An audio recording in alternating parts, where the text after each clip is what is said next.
there's so much criticism of the referees or the VAR officials or whatever, but it seems to be, Mark, they're getting involved more and more. It's like they don't care what people say. Yeah, they're in charge. I remember there's when you know when there's problems down south with VAR, you hear from Howard Webb because he shows good leadership and he gives you explanation, he gives you context on decisions. Unfortunately, we don't have that up here. Or certainly not often enough from Crawford Darling. Well, exactly, Barry. There's no excuse for it. Yep, I agree. It's leadership in the game. It's getting clubs right. It's important. It's also educating the media, educating supporters. This is why it was given. So let us know why it was given. Doesn't mean to say we need to agree with it. Oh, sure. But what Howard Webb said many times about VAR, what he always says to his referees and the VAR officials down at Stockley House is, we're not looking for pebbles. We might be looking for boulders. We're not looking for pebbles. So for me, the Awata one, that's a pebble. Doesn't need to be touched. So only John Beaton knows why you get involved in that. What's the Yang one? Young one's a I think like a question. That's a good one, isn't it? Yeah, a pebble in a boat. That's the phrase that Howard Webb uses. It's a great way to describe it. We're not looking for pebbles. Leadership. That's what's needed. Exactly, leadership. Gary's on from the Gorbals. Hi, Gary. Evening, guys. How you doing? Evening. Yeah, good. Thank you. So, where do you want to start? What about, was it a pebble or a boulder? What do you think? I quite like it. I mean, well, actually, let's to be fair, because Barry said it immediately, you know, and you've agreed that the other decisions were wrong. But what about the penalty given to Celtic? Was it a penalty? Wasn't a penalty, Gary. No, Gary. Never in a million years was it a penalty. Gary? Honestly, I was watching up with my mates yesterday, and when Yang goes down the box, I didn't even shout for it, didn't even claim for it. My mate claimed for it, and when it got given, I was like, it's going to get overturned. I was like, I don't think it's a penalty. I think he's got in front of him. He's went down far too easily. But you know, it's disappointing that we've missed the penalty, because he'd have looked as if he was very, very competent, or has been competent from the penalty spot. So really, really disappointed. Mark, what was your take on it? Gary, stay with us. As a ex-goalkeeper, was it too easy, straight down the middle? But yeah, he's mishit it. Yeah, it's a poor penalty. Look, I'd give goalkeepers credit for saving any penalty kick, but that's a poor. You know, I would say first and foremost that's a poor penalty compared to a good save. You know. Sure, Barry, you agree?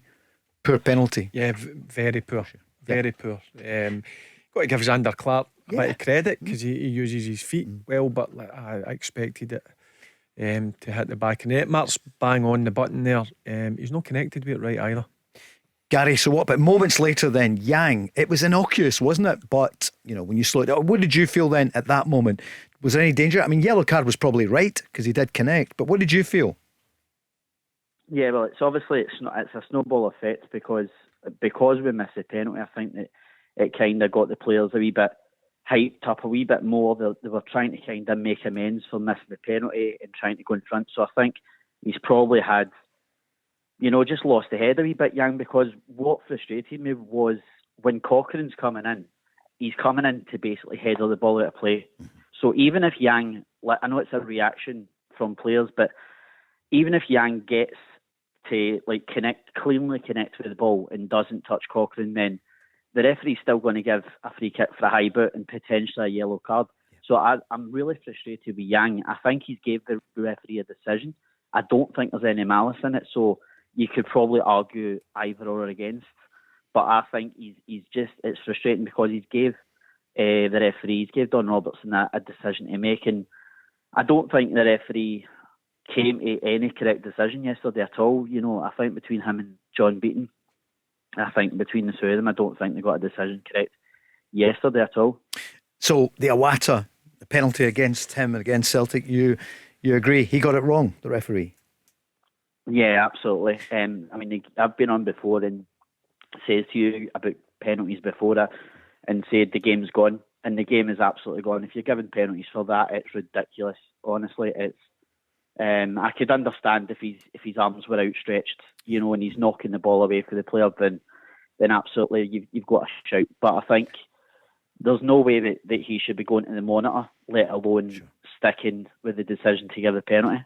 And Barry, as you said, the ball was behind Awata. He knew nothing about also it. He got a nudge in the back, which forces him forward. So he ain't got a clue where the ball is at that stage. And obviously his arm's behind him. it touches him. And again, it was one of the ones I thought, nah, that's not going to be a penalty. And when it was given, well, I'm saying I'm surprised. I'm not surprised anymore. So why don't they see the that's nudge? The thing. Yeah. Again, I don't know. I don't know what they're watching. I don't know what, obviously, the VAR official's seeing. I don't know what the referee's seeing when he goes over to the monitor. It's never a penalty in a million years.